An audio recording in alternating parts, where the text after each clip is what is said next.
قل يا عبادي الذين أسرفوا على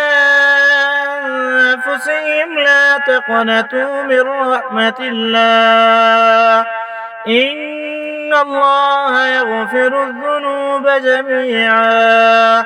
إنه هو الغفور الرحيم وأنيبوا إلى ربكم وأسلموا له من قبل أن يأتيكم العذاب ثم لا تنصرون واتبعوا أحسن ما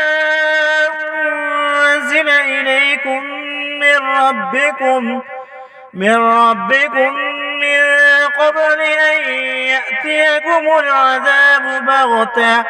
بغتة وأنتم لا تشعرون